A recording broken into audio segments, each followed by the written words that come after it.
Welcome back. It's Celine from MyRawIntuition.com here with Matt. Did we throw you off? We thought that would be fun. Okay, guys, I'm going to show you what I'm eating for dinner. I made some nice cream, which has been the trend lately. So this is mango pineapple and then coconut shreds. And I think the pineapple was making it taste a little bit bitter. So I added in lucuma powder. Lucuma is a fruit, so it's just dried powdered form of lucuma. And now it tastes perfect. It tastes perfectly balanced, I would say, the flavors. And then it has a really nice aftertaste, which I'm guessing is the lucuma aftertaste, is the lucuma. And I just love the texture when coconut shreds are in my nice cream. This is the rest of my romaine from lunch. I didn't get to finish it all since I eat too slowly. And so I'm just, I was going to say, as we all know, but I don't know if anyone knows that here, but Matt knows. I'm notoriously a very, very, very, very slow eater. Too slow. Like Matt will finish his salad before I finish this, probably. Probably. And so I might just dip this in here. It tastes really good, the sweet and salty kind of balance. Or even I love just folding up the romaine and eating it plain because it just tastes like pure butter to me, which I don't remember what butter tastes like, but it tastes really buttery. So, yeah. What are you having, Matt? Hey guys, I am going to have, can you guess? Big salad. So I've got 2 heads of red leaf lettuce, some bloomed wild rice, some grape tomatoes, red onion, mung bean sprouts, green cabbage. I said the wild rice. Oh, sorry. Yeah. I'm not listening. Thanks. And I think that's it. And so I actually, because I told you guys I was going to make a fat-free dressing, which I did, and it turned out pretty nice. So I've got a second little bowl here. Mini salad. Little mini salad with the fat-free dressing, because I'm probably going to make another dressing and add it to my big salad. A nice fatty dressing. Yes. But... So I'm probably going to use sunflower seeds. These actually have not been soaked, so I'm getting a little wild tonight. I'm going with the unsoaked sunflower seeds, but I think I'll be okay. So in the fat-free dressing, we've got 2 navel oranges, or no, I think they're 2 Valencia oranges. They're navel. They are? Mm-hmm. Okay. Were they in the drawer or the bag? No, they came from over there. Valencia. Okay. 2 Valencia oranges. 1 cup of pineapple and 1 cup of strawberries. So the pineapple and the strawberries were both frozen. We get those frozen, but then I just left them in a Pyrex in the fridge throughout the day, so they just thawed out. So you gotta let them thaw out. If you try to do it when they're still frozen or even just a little bit frozen, it doesn't really work. So it'll be a smoothie. Yeah, it turns into a smoothie. So make sure that you have either fresh pineapple and strawberry or it's frozen that has been thawed throughout the day and it's fully thawed out. So guys, it actually is really good. So this is for Cindy. Cindy, if you want to make a fat-free dressing, this is a good one to start with. Otherwise, there was a suggestion of mango and tomato. That's a really good combination as well. Yeah, I hope that helps. I hope you guys enjoy this dressing. It's really good.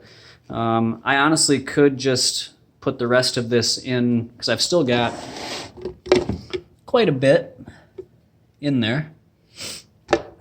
But personal preference. Yeah, to be honest, I'm not a huge fan of fat-free dressings. I really like some fat with my salad. Like the density? Yeah, it's just satiating, I feel like, and I just really like it. But I will have some fat-free dressings in my recipe book, so don't you worry about that. If that is something you're looking for, I'm gonna really work at finding some really good tasting dressings. I think this one will make the book, and it ended up being really good. So, yeah. Yeah, it's not because the taste isn't good. No. Of the fat-free dressings. I tried this too, and I don't like strawberry, and this was amazing.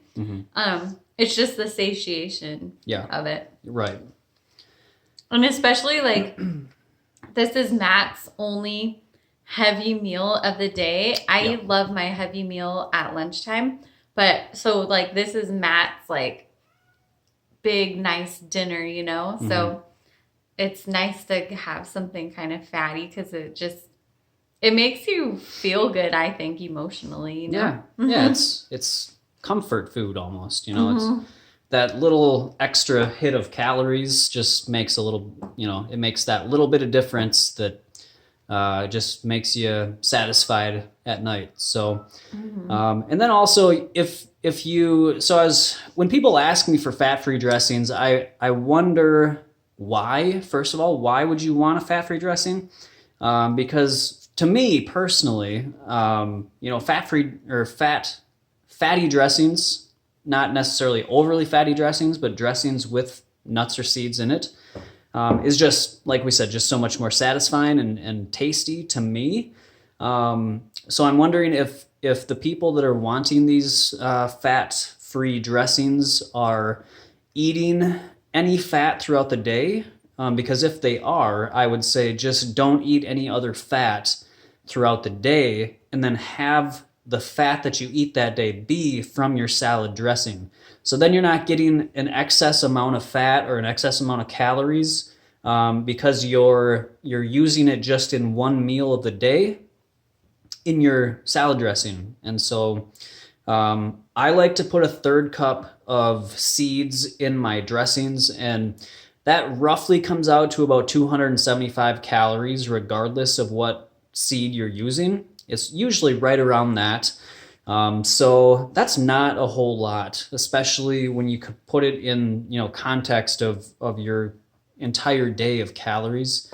And of course, everybody is different. Everybody's going to have different, you know, they're going to eat differently, and they're, you know, going to want a different range of, you know, fat calories in their day. So, you know, it's personal preference, and, you know, just kind of what your goals are for whatever your health goals are.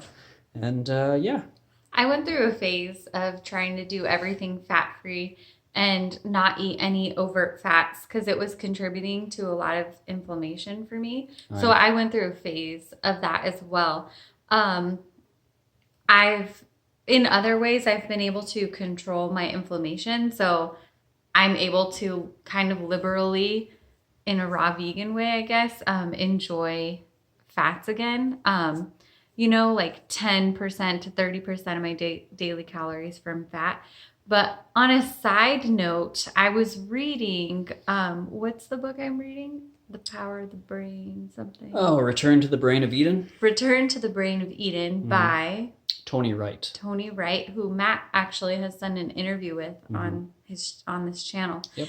And so, what was I reading to you the other day about the fruits don't have as much protein as they did way back in the day when we were living naturally in the tropics as frugivores. Yeah, wild fruits have a higher protein content and a much higher fiber content. So. Yeah, and so that kind of made me feel, because I've been eating way more fat. I've kind of doubled my fat intake the last week. And I was always kind of afraid to do that because just I don't know how much is enough. I guess I could calculate it on Chronometer and stuff, but you know, all the sources of fat that we're getting, nuts and seeds, pretty much, I guess not including coconut and probably not avocado, but the nuts and seeds sources are also our higher protein sources. And so it just makes me feel reassured to eat this fat/protein via nuts and seeds with my fruit. Right. You know, so in my morning smoothies now, I add chia seeds because, you know, I think the natural fruit would have had that higher protein. And so I'm finally getting on board with what Matt has always done. He's always put chia in his morning smoothies, but now I'm finally doing it. I feel like my energy levels feel more stable throughout the day. Yeah, and it's not just protein when it comes to adding nuts or seeds, especially like the flax or the chia. That's more so for the essential fatty acids. And so you want to... that's why you do it? Yeah. Oh. Yeah, it's not for protein. I do it for the protein. Okay. Yeah, and you get both with nuts and seeds. So you get those essential fatty acids, and then you also get a little bump in protein. So that's why I do it. And you made a good point about... Me? Yeah, about healing. If you're in if you're trying to really heal some sort of health condition, it may be beneficial to completely, avoid any overt fats. And so for a phase, right, for a length of time. But once you get past that and you have healed, then adding back in some of these sources of essential fatty acids and protein is good. So yeah. But again, when we talk about protein in a plant-based diet, you get protein everywhere. You get protein in your salads, in your fruits, and everything. So every single plant that we eat has every essential amino acid. Right.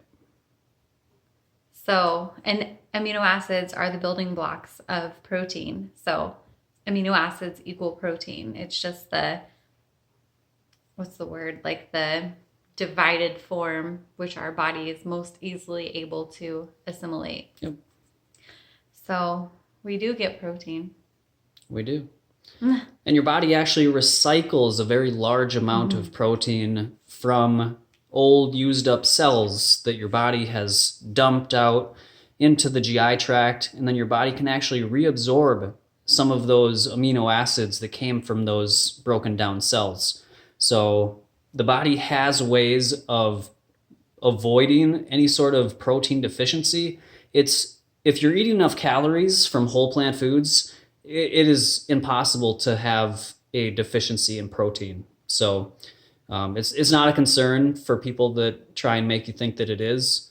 Would you say this is true if we're eating enough grains kind of thing? No. Because what if someone's doing only fruit? Well,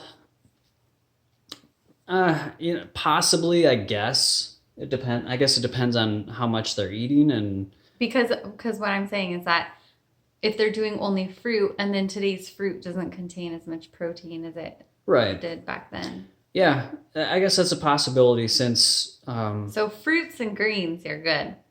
Oh, yeah. Yeah. Yeah, as long as... And nobody is eating only fruit, especially with the way our fruit is picked unripe. It's, shipped long distances.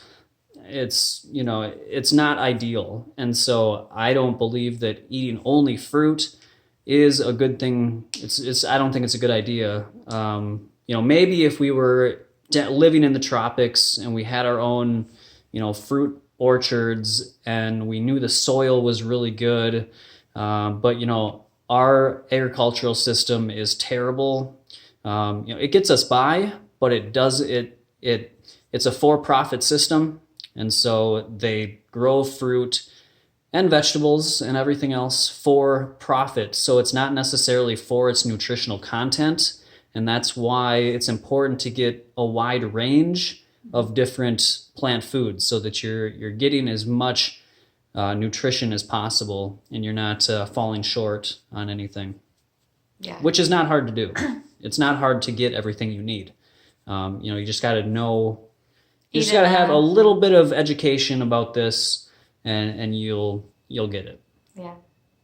So Yeah. all right. Well, I'm hungry. Me too. Enjoy your night, everyone. Yep. And the rest of the week. We're almost through. Almost. It's going fast. Yep. All right. All right, guys. Always follow Your raw intuition. Bye.